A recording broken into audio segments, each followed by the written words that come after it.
नाज़रीन welcome back. Hindustan के वजीर आजम नरेंद्र मोदी ने 8 नवंबर को डीमोनेटाइजेशन यानी नोट बंद करना और करेंसी बड़े 500 और 1000 रुपए की मालियत के नोटों को तब्दील करने की जिस पॉलिसी का उन्होंने आगाज किया था और जिसके बारे में उनका ख्याल था कि इससे उनकी सियासी मकबूलियत में बहुत इजाफा होगा, उससे हिंदुस्तान में एक बहुत शदीद बहरान पैदा हो चुका है। इस हवाले से सबसे पहले आपको एक रिपोर्ट दिखाते हैं, फिर इस पर बात करते हैं।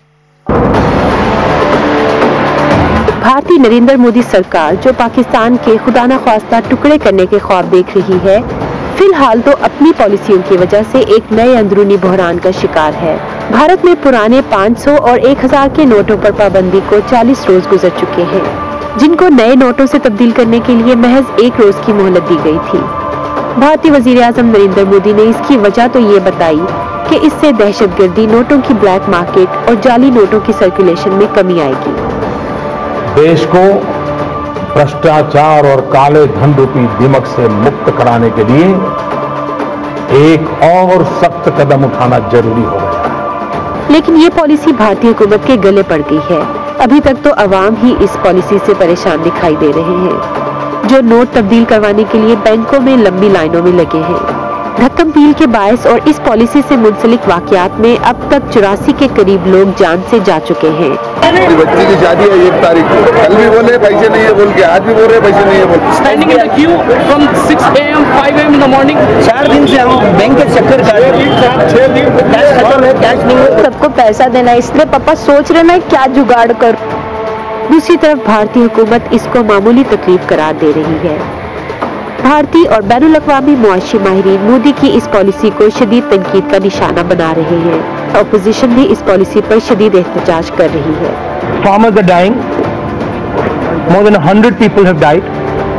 ये बोल्ड डिसीजन नहीं है, ये बिल्कुल बेकार डिसीजन है और इससे पूरे देश को जबरदस्त नुकसान हुआ है। हम चाहते हैं कि इस लोकसभा में वो आके बात करें और यहाँ पे हम उनको भागने नहीं देंगे। हालात हुकूमत के कंट्रोल से बाहर जाते दिखाई दे रहे हैं। नोटों की बंदिश से पहले ना तो कोई मनसूबाबंदी की गई, ना ही असरात के बारे में सोचा गया कि इससे मार्केट और कारोबार में क्या फर्क पड़ेगा। नाज़रीन, मुझे हिंदुस्तान से जर्नलिस्ट और डिप्लोमेट के कॉलमिस्ट जनाब संजय कुमार साहब ज्वाइन कर रहे हैं। संजय, अस्सलाम वालेकुम, वार्म वेलकम। बताइए संजय, हमारे यहाँ पाकिस्तान में भारत में जो डीमोनेटाइजेशन हो रही है उसकी पाकिस्तान में किसी किस्म की कोई अंडरस्टैंडिंग नहीं है। यहाँ तो ये बहुत छोटी सी एक हेडलाइन बनी है और ख़त्म हो गई है, लेकिन हमारी अंडरस्टैंडिंग है कि भारत में डीमोनेटाइजेशन एक बहुत बड़ा इशू है, इसके बड़े असरात हो रहे हैं। इसकी क्या वजह है, मकसद क्या था वजीर आजम नरेंद्र मोदी का, हो क्या गया है? देखिए, डीमोनेटाइजेशन को हिंदी में बोलते हैं नोटबंदी, मतलब रुपया बंद हो जाना, नोट का बंद हो जाना। डीमोनेटाइजेशन में ये हुआ कि जितने भी 500 and 1000 के नोट्स थे, जो करीब 80% से ज्यादा थे, सरकार ने एक डिसीजन 8 नवंबर की रात को लिया और बंद कर दिया। 9 नवंबर से अचानक वो नोट्स बंद हो गए। लेकिन संजय, वजह क्या थी, वजह क्या थी, मकसद क्या था? वजह तो प्राइम मिनिस्टर ही एक्सप्लेन कर सकते हैं इस सडन डिसीजन का, लेकिन उनका जो कहना है कि वो ब्लैक मनी को इस इकोनॉमी से हटाना चाहते हैं और ब्लैक मनी को हटाने के लिए उन्होंने बोला कि ये कदम जरूरी है। दूसरा, उन्होंने जो आर्गुमेंट दिया कि टेररिस्ट लोग बहुत सारे फेक करेंसी 500 और 1000 के इस्तेमाल करते हैं, इससे टेररिज्म भी कम होगा और इससे एक इकोनॉमी बूस्ट होगी। ये सब उन्होंने वजहें बताई और बोला कि लेकिन संजय, अगर दहशतगर्द नोट प्रिंट करते हैं तो वो तो फिर नई करेंसी को भी प्रिंट कर लेंगे कि नई करेंसी कोई ऐसी है जिसे प्रिंट करना मुमकिन नहीं होगा? उन्होंने एक्सप्लेन किया पहली 8 नवंबर की रात को कि जो नए करेंसीज आएंगे उसमें चिप्स होंगे और भी मीडिया वालों ने ये काफी जोरों से प्रचार किया कि उसमें अलग ढंग के चिप्स होंगे जिससे उसे काउंटरफीट करना, नकली बनाना मुश्किल होगा। लेकिन अभी जो नए नोट सही में आए उसमें चिप्स है या नहीं, इसमें डिबेट ही है। लेकिन जहां तक हमें जानकारी है उसमें कोई ऐसी चिप्स नहीं है। हाँ, उसमें क्वालिटी थोड़ा उन्होंने इम्प्रूव किया है, लेकिन ऑलरेडी खबरें आ रही हैं दूसरे जगह से कि इसके भी नकली नोट्स निकल गए हैं।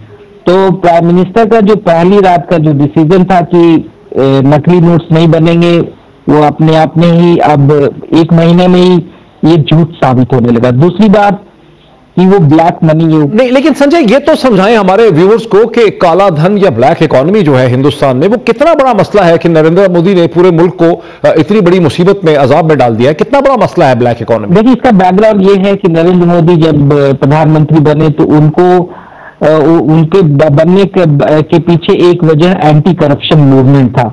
एंटी करप्शन मूवमेंट की वजह से ही प्राइम मिनिस्टर को इतना एक ओवरवेलमिंग मेजॉरिटी मिला पार्लियामेंट में, और कांग्रेस के ये बदहाली का जो कारण बना, हार का, एकदम बुरी तरह से हार का कारण बना ये एंटी करप्शन मूवमेंट। इसी मूवमेंट को भी बरकरार रखना चाहते हैं। वो मोमेंटम जो उन्हें 2014 में मिला, उसी मोमेंटम को बरकरार रखते हुए और कांग्रेस को हमेशा के लिए नीचे दिखाने के लिए और एक पॉलिटिकली एलिमिनेट करने के लिए उन्होंने ये सोचा कि इससे बड़ा मसला और कुछ नहीं हो सकता, ब्लैक मनी पे अटैक करो। लेकिन उन्होंने एक कहते हैं कि तालाब में कुछ 4-5 मगरमच्छ को खत्म करने के फेर में बहुत सारी मछलियों को जान मार दिया उन्होंने। अभी सच्चाई जो संजय साहब, मैं आपको मैं छोटा सा टुकड़ा आपको सुनाना चाहता हूं, और हमारे व्यूअर्स भी देखेंगे, जिसमें राहुल गांधी जो कांग्रेस के लीडर हैं वो ये कहते हैं कि नरेंद्र मोदी कंफ्यूज्ड हैं, वो ये बता ही नहीं पा रहे कि उन्होंने डीमोनेटाइजेशन या नोटबंदी का अमल जो है वो क्यों किया है। ये जरा टुकड़ा सुन ले, फिर मैं आपकी सवाल पूछता हूं। प्रधानमंत्री काले धन की बात कर रहे थे। काले धन के बाद प्रधानमंत्री आतंकवाद के ऊपर गए, फिर प्रधानमंत्री वहां से निकले, कहा यह काउंटरफिट के खिलाफ है, फिर प्रधानमंत्री काउंटरफिट से भागे, कैशलेस इकोनॉमी में गए। कैशलेस इकोनॉमी से 2, 3, 5 कंपनीज को फायदा होगा जो हर ट्रांजैक्शन पे कमीशन लेंगे। संजय, आपने सुना ये 4-5 वजूहात हैं। कैशलेस इकोनॉमी क्या चीज है? वो कह रहे हैं कि क्रेडिट कार्ड से पूरा हिंदुस्तान ट्रांजैक्शन करेगा। ये तो जब 8 नवंबर की रात को जब प्रधानमंत्री पूरे देश को जब एड्रेस किया तो उन्होंने कैशलेस इकोनॉमी की बात ही नहीं की। वो उनका एक ही टारगेट था, ब्लैक मनी। ब्लैक मनी को का ही आर्गुमेंट लेकर उन्होंने कहा कि हम 500 और 1000 नोट्स को खत्म कर रहे हैं कल से। लेकिन प्रॉब्लम क्या है कि जो एक अनुमान के अनुसार करीब 15 लाख करोड़ रुपया ब्लैक मनी में इंडिया में है, लेकिन पिछले एक महीने में 11 से 12 लाख करोड़ रुपया ऑलरेडी बैंक में आ चुका है। तो ये सवाल उठता है कि अगर इतने ब्लैक मनी थे तो बैंक में कैसे आ गए? वो तो वाइट हो गए। तो सरकार का जो मेन आर्गुमेंट था ब्लैक मनी पे वो एकदम खत्म हो गया। तो उस आर्गुमेंट को बचाने के लिए सरकार अपनी फेस को बचाने के लिए वो कैशलेस इकोनॉमी की बात करने लगे।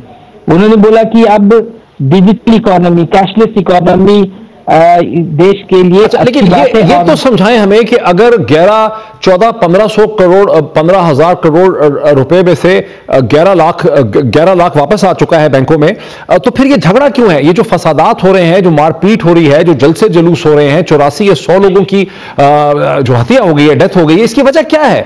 मतलब हुकूमत कंट्रोल नहीं कर पा रही, प्रोवाइड नहीं कर पा रही?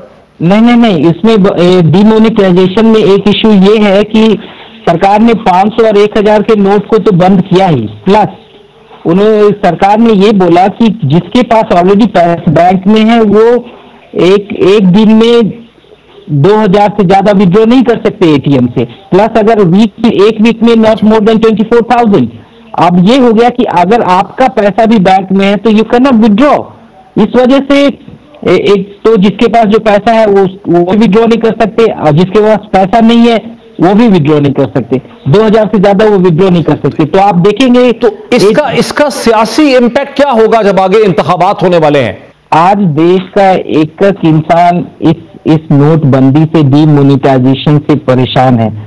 किसान लोग परेशान है, व्यापारी लोग परेशान है, आम आदमी परेशान है, मिडिल क्लास परेशान है। आप समझ सकते हैं जब इतना बड़ा तबका इससे परेशान है तो इसका इम्पैक्ट भी बड़ा ही होगा।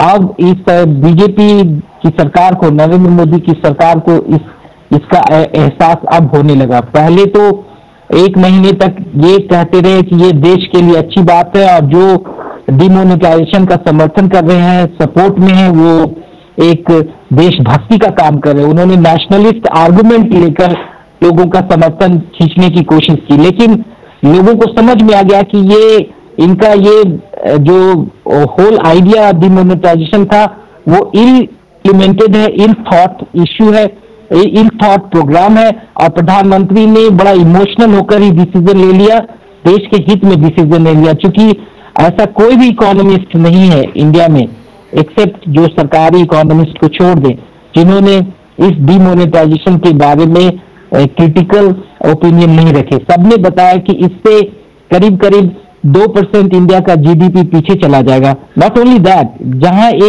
एक मुल्क जो जिसका 80% 90% के करीब इकोनॉमी कैश पे चलता है, उस वहां से आप कैश ही खत्म कर दे तो आप समझ सकते हैं कि जो तो संजय में आखिरी सवाल यह है कि फरवरी में यूपी में, पंजाब में इलेक्शन हो रहे हैं, तो क्या ये झगड़ा जो है, जो इस वक्त की सूरत हाल है, ये इलेक्शन तक बढ़ते नजर आती है, ये खत्म हो जाएगी? नहीं, ये इश्यू अब पिकअप और जोर से करने लगा, लोगों को अब तकलीफ महसूस होने लगा।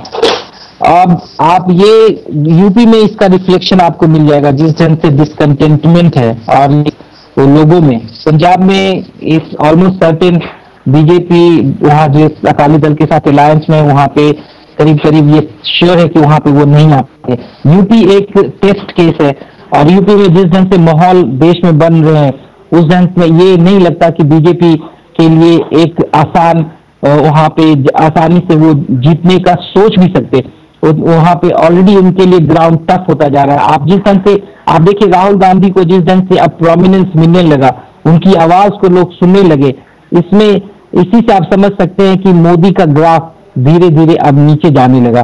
बहुत बहुत शुक्रिया संजय कुमार साहब, हिंदुस्तानी जर्नलिस्ट और एनालिस्ट और डिप्लोमेट के कॉलमिस्ट जनाब संजय कुमार हमें बता रहे थे कि कैसे नरेंद्र मोदी की हुकूमत ने जो डीमोनेटाइजेशन की पॉलिसी को इंप्लीमेंट किया है, यानी नोटबंदी की पॉलिसी को, करेंसी को चेंज करने की पॉलिसी को, उससे कैसे एक हिंदुस्तान में बहुत ही शदीद सियासी बहरान पैदा हो गया है। अंग्रेजी जुबान का एक मुहावरा है, there is many a slip twixt the cup and the lip, यानी अगले लम्हे का पता नहीं होता। सो नरेंद्र मोदी जो चंद हफ्ते पहले इंतहाई सियासी तौर पर मुस्तहकम लग रहे थे, वो एक बहुत बड़े सियासी बहरान का शिकार हैं, जो उनके आगे होने वाले जो स्टेट इलेक्शंस हैं उससे पहले खत्म होता नजर नहीं आ रहा है। नाज़रीन, आज इतना ही, कल फिर आपसे मुलाकात होती है। बहुत शुक्रिया।